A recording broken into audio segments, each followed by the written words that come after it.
Hello everybody, my name is Meisterbloo and welcome back to my Let's Play of Higurashi no Onikakushi ni Chapter 1, Onikakushi. We got some tips in the last episode. We got the creepy moment, well, another creepy moment with Rena, and we got some tips from it. Notice from the police chief. So I'm going to start the episode by taking a look at those. Yes, I do like me some tips. July 1st, 1982. To Departments 1 through 12. XX Prefectural Police Headquarters. Director, General Triple X. To the Chief Constable and all facility members, or managers, regarding cases situated in the Hinamizawa village. As cases in the Shishibone city, Hinamizawa village has been reported by certain sections of mass media. It has drawn global attention, which is causing serious repercussions for the local residents. This has become a very serious situation. To protect the livelihood and prosperity of the residents, the following notice has been issued. Designate the following criminal investigations as classified.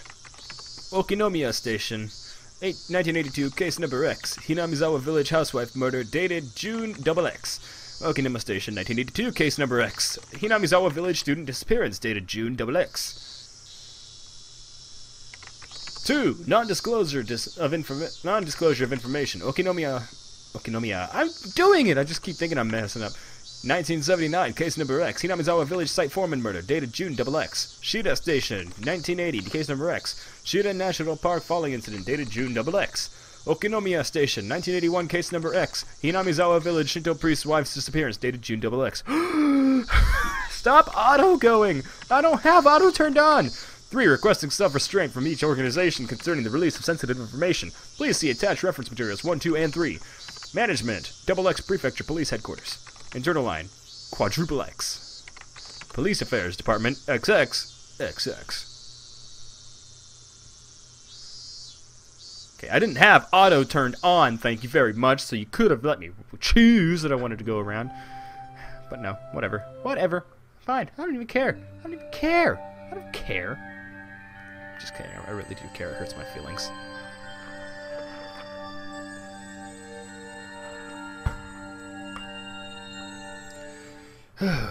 Delicious, delicious root beer.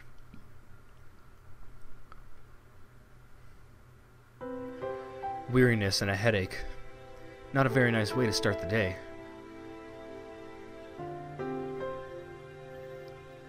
What's wrong, Keiichi? You don't look so well. When did you go to sleep?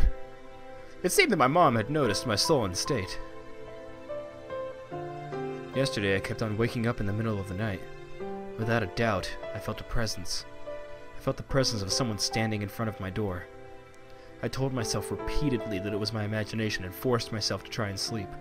Except, not being able to stand it, I gathered up my courage and opened the door. Of course there wasn't anyone there. I think I did this 3 times throughout the night. Or maybe I just didn't remember doing it any more than that. Even though I was able to get to the breakfast table without incident, I still didn't feel at ease. It might be a cold. I don't really have an appetite. My, you do seem a little warm. Well, can you make it to school? Technically, I did go to a school, but it was mostly self-study. It wouldn't matter much if I missed a day, would it? It could have been that I hadn't been feeling well for the last few days because I really did have a cold. If I took some medicine and got a good day of rest, I might be able to greet everyone with a smile tomorrow. Startled, I looked back and forth between the entrance and the clock. It was 10 minutes later than when I usually met up with Rena. It was Rena. Rena-chan came to get you. What are you going to do? Are you going to take the day off? Rena was a good girl. She might be somewhat quirky, but she was certainly cute. The lunches she made were delicious, and she always looked out for me. Why should I be so scared of something like that? It wasn't Rena's fault. It was probably mine. It had to have been my cold. It just had to be. I'll rest. Sorry. Then I'll go send her off for you. Mom headed off to the door. I would have to pass by the entrance to get back to my room. I didn't have the nerve to meet with Rena, so I wrapped myself in a blanket on the sofa and closed my eyes. I was so sleep-deprived I quickly fell into a deep slumber. That's sad. They didn't really get it all that well in the anime or the manga that he's feeling this way about this, because if what I'm remembering is correct about this scene, the next day he basically just like says, "Tell her I'm not coming to school," and then like just hides. It's like, no, he's having internal like problems. He's going through turmoil right now. He feels horrible that he's scared of her. Oh God, that makes everything so much sadder. Why, gang? Why will you do this to me? I had only intended to lie down for a bit, but it was almost noon when I woke up. I called out to my parents, but they didn't seem to be around. On the table, I found lunch prepared and a note. Mom and Dad had apparently driven off somewhere very far away. It likely had to do with Dad's work. This happened every so often, so it wasn't unusual. They would probably be back sometime after dinner. On the note it said, "The insurance card is in the cabinet. Take it and go to the hospital." There was also a well-drawn map to the hospital. That's right. I hadn't been there before, so I didn't know exactly where it was. I had a light lunch, although it really was just leftovers from the morning, and just in case, went to the hospital. Oh, it's so sad. Normally I'd never be here in the middle of a weekday. Just walking around like this had me feeling guilty. It was an odd feeling. Following my mom's map, I took a road that I usually never used. After walking for a bit, the hospital sign came to view. Irei Clinic was written rather stylishly on the sign. The clinic wasn't very big, but based on the scale of the rest of Hinamizawa, it was far too grand. There was a parking lot and even a reserved spot for buses. They must be making a mint. It's a hospital. Of course they are. I spaced out in the air-conditioned waiting room until it was my turn to be seen. Oh no! Doctor, I've got a case of the yawns! Maibar-san, please make your way back to the examination room. Thanks, Nurse Joy! Something itching on my arm. Don't like that. Might have been my desk, but yeah, whatever. After properly answering all of the chatty doctor's questions, he responded with the old, "It's probably a cold." They gave me a shot, and 3 days worth of medicine. No shots. I thought it was a little overboard, but if it would clear away the gloomy feeling I've been having lately, then it was worth it.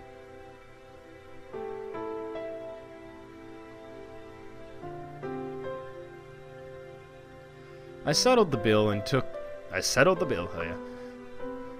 quick trip to the washroom. As I was leaving, I overheard a conversation between some elderly people who seemed to be regulars at the clinic. Of course, I had no intention of eavesdropping, if it wasn't just for that word. Must have been an Onikakushi. I wonder, she was still pretty young. Might have just eloped. With whom? That man from Tokyo who visits every season. That young one with the big camera. Didn't you know they were getting along pretty well? Were they talking about Tomitake-san? I could feel my ears perking up. I don't know about that, but you have to make preparations before you elope. Leave a note or quit the job or something. It's an elopement because they didn't leave a note or message, you stupid kid! And got a little bit Master Roshi. The thought that I'll never see that young nurse's face again makes me rather sad. Takano-san is an upstanding young woman. She'll be fine wherever she goes. So her name was Takano-san. That woman who was with Tomitake-san. Tomitake and Takano. Ow, their names are not even close to similar, but they start with T's. And she worked at this clinic? Well, Yashiro-sama's shadow was following me everywhere I went. God, there's no spiders or anything on my desk, I hope. Something keeps touching my hand. Oh, Yashiro-sama? Oh god, I'm gonna die at the end of this. I'm going to die at the end of this playthrough, you guys. Thus, even though it was separated from the daily monotony of school, I wasn't able to escape from Yashiro-sama's shadow. But of course, Yashiro-sama was the guardian deity of this place, of Hinamizawa. As long as I was in Hinamizawa, I wouldn't be able to escape. Aw, no more talk of the old people. That man's going on a date with Bulma. Maybe it was because I was walking outside, but my appetite had suddenly returned. I might as well buy a snack with the change from the examination fee on the way home. Contemplating that, I turned onto a familiar street. At that moment, I heard a car horn abruptly honk behind me. Was I really walking so far in the middle of the road where I'd be in a car's way? I moved further off to the side, but the horn was still honking at me. I turned around, peeved. My Bar-san, good day to you. It was Oishi-san, and he sounded slightly different. He stepped out of his car, AC on full blast, and waved at me. What's up today? School on break? What did I say? It was a rocky voice is what I was going for. Just not feeling well, so I took the day off. I was about to buy lunch and head back home. That's great. I'm just about to get lunch myself. Would you mind going together? If you're not feeling up for it, then don't mind me. I was just going to lie down after going home anyway. And I didn't really have a cold. I doubt you'd want to eat at one of the local places. Oh, let's go into town. It's a bit of a drive. Is that alright? I know a pretty good place. I'd finally began to understand what Oishi-san's roundabout way of saying things. He probably wanted to talk to me about stuff that would be difficult to discuss while in Hinamizawa. He knows about Oyashiro. Oyashiro-sama is always watching. I went with Oishi-san, riding in his frigid car. It was almost as if the bright sunlight outside was a lie. I'm sorry about calling you so late last night. Did your parents get really angry at you? No. I recalled Rena, who had been listening to the phone conversation all the time. God damn it! I can't go an episode without yawning! Separated from me just by my door. Even now, in the brightness of the sunlight, the thought still creeped me out. With a big bump that jolted the car, the road connecting to the city changed from dirt to pavement. My head swiveled back with a sudden realization. That's right. This was where Tomitake-san died. They've hit a snag on the investigation regarding Tomitake-san. Oishi-san spoke while peering at me from the corner of his eye. They believed it was caused by hallucinogens, given how he was clawing out his own throat. But a drug that can cause that to happen so suddenly is extremely hard to come by. Trust me, I've tried. Bear in mind, of course, the autopsy was done with the premise in mind. But we didn't find any leads. You know that thing you see in the comics all the time? Where there's a drug that, if you put it in them, it doesn't leave any traces? It exists. Something or another. Well, it's pretty common. But you see, there doesn't seem to be any kind of drug that would cause Tomitake-san to react like that. Then you're saying that the police concluded Tomitake-san just died from the curse? I couldn't help but feel that the police were worthless. I just wanted the idea of a curse to be dissociated. Dissociated? Ooh, that's a weird one. Dissociated from Tomitake-san's mysterious death. Unfortunately, that's how it looks right now.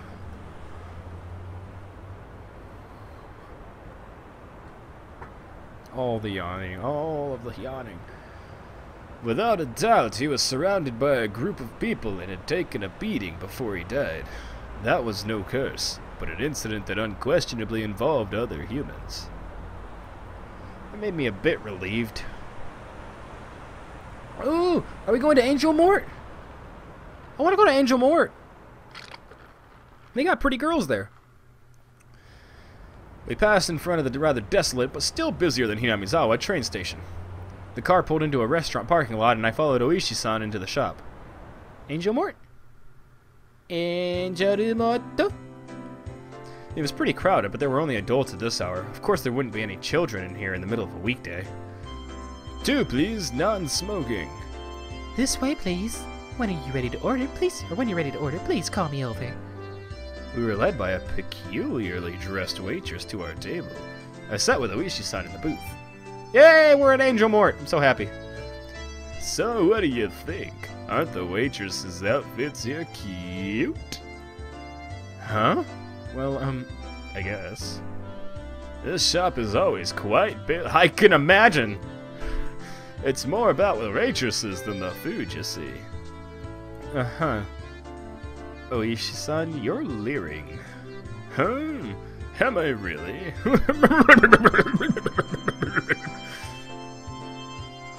Stop it! Go away! Shoo! Creeping me out. Regardless of how the waitresses looked, the food was decent enough. Finishing our meals while talking about some inane topic, Oishi-san's after-meal cup of coffee arrived at the table. Yesterday we talked about... yeah.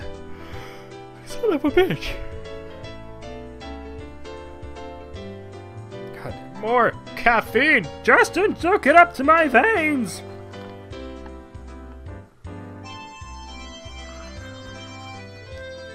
You must be doing your job. You cost me some money.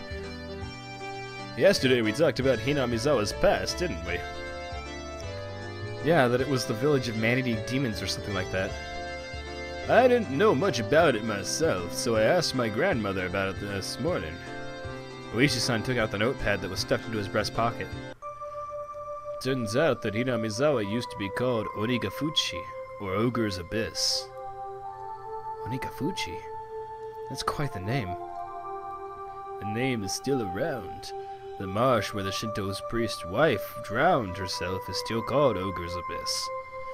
It's said that the depths of that marsh connect to the realm of demons. Of course, nobody had told me anything about such an ominous marsh. And you see, it appears they were both feared and revered, because those two things rhyme. I respect born of fear. I guess you can say it was kind of a deification. Yeah, that's a really weird word. A village of inhuman creatures. Seems the demons were sennin, or mountain-dwelling mystics of sorts, taking villagers with incurable illnesses into the Ogre's Abyss and healing them, for example. Even if we are calling them demons, Tengu long-nosed goblins, or sennin, would be more apt descriptions. They don't seem like such terrible people, even though they were called demons. But they were still man-eating demons. According to... They don't seem like such terrible people, even though they were called demons. But they were still man-eating demons, according to the story my grandma told me. As payment for treating the son's illness, let us eat the mother who brought him here, was apparently how things went. The price of curing her son was herself? That's unsettling. Of course, the mother took her son and ran. Then, you see, all of the people who lived in Onikakushi, the demons chased them down, rounded them up, and captured them. The entire village, apparently. It's quite a frightening thing to imagine.